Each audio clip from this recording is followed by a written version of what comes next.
Good morning, কেমন আছেন সবাই? মামুন মিনি ব্লকে সবাইকে স্বাগত। ব্যাগ প্যাকিং করে চললাম সুন্দরবনে। আর সুন্দরবনে গিয়েছিলাম, আমাদের এখান থেকে বাস ছেড়েছিল, সেই বাসেই একসঙ্গে সব আমরা 40 জন গিয়েছিলাম, আমাদের এখান থেকে চেনা জানা সব। আর এই যে পৌঁছে গিয়েছি। লঞ্চটাকে খুঁজতে খুঁজতে প্রথমে পাইনি, তারপরে তো অনেকটা দূরেই ছিল, উঠে গেলাম। আর এই যে আমাদের বাড়ির পাশে সব আমাদের আশেপাশেরই মানুষজন, চেনাশোনা সবারই সঙ্গে আমাদের পরিচয় ছিল আগে থেকে। তারপরে তো 3 দিন বেশ ভালোই কাটিয়েছি আনন্দে। আর এই লঞ্চে ওঠার সঙ্গে সঙ্গেই কিন্তু ওরা খেতে দিয়ে দেয়। আর আমাদের যেতে যেতে 11টা বেজে গিয়েছিল, আর উঠেই চলল। আর আমাদের প্রথমে নিয়ে গিয়েছিল পাখিরালয়, সেইখানেই আমাদের রাত্রে থাকার জন্য ব্যবস্থা ছিল, হোটেল। আর এই দেখুন, সকলের সঙ্গে গল্প টল্প করে বেশ সময়টা কেটে গিয়েছিল। আর খাবার একের পর এক খাবারে আসছে, দিনে 3বার নয়, 6বার খেতে দেয় এখানে।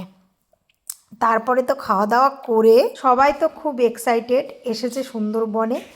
আর একের সঙ্গে এক অপরজনের মিল আর কথাবার্তা, বেশ সময়টা কেটেই গিয়েছিল।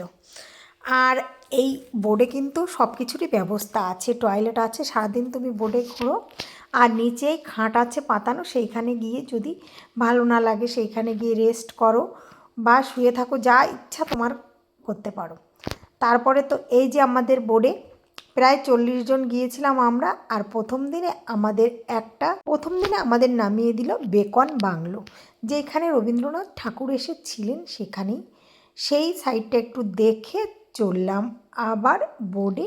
আর বোর্ডে কিন্তু শুধু বসে থাকা নয়, আর এই বোট যখন চলছে আর সাইডে যে জঙ্গলগুলো, ঘন জঙ্গল, সেটাই দেখতে হচ্ছে। আর এরা কিন্তু টাইম মতোই আমাদের খেতে দিয়ে দেয়। আর নিচেই যে খাটগুলো পাতানো আছে সেটা হচ্ছে এই যে এইগুলো।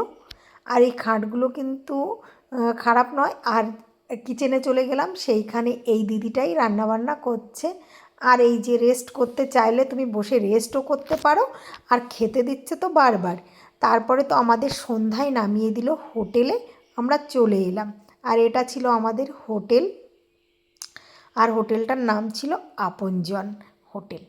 সেখান থেকে তো 2টো বেড ছিল হোটেলের মধ্যে। আর সন্ধ্যার সময় দিয়ে দিল চাউমিন, সেটা খেয়ে শুরু হয়ে গেল ঝুমুর নাচ।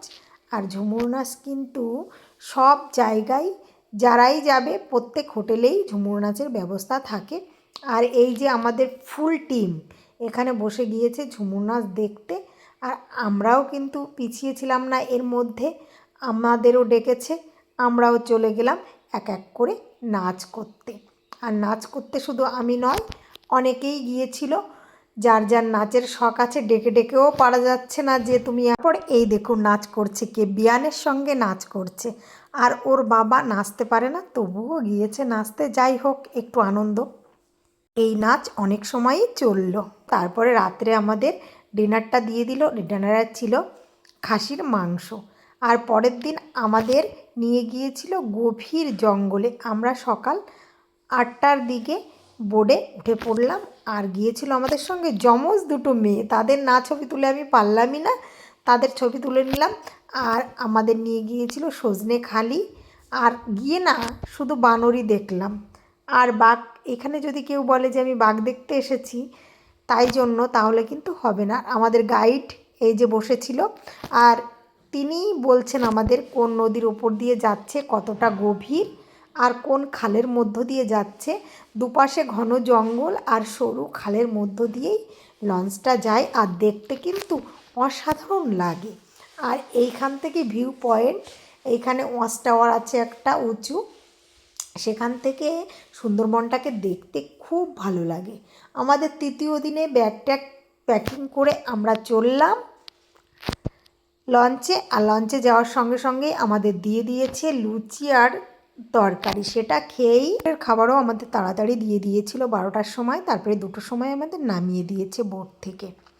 আর এখানে গিয়ে আমরা সজনেখালি, গোসাবা ব্যাঘ্র প্রকল্প এর পাশের বোর্ডে এসেছিল রিমি আর সৈকত ইউটিউবার। এদের সঙ্গে দেখা হয়ে গেল। আমার ছেলে এদের ভিডিও খুব ভালো দেখে, আমি ডাকতেই একটু হাত নাড়িয়ে দিল আর বলল থ্যাংক ইউ। আর আমরা কিন্তু এইখানে হরিণ, কুমির আর বানর ছাড়া কিছুই দেখতে পাইনি।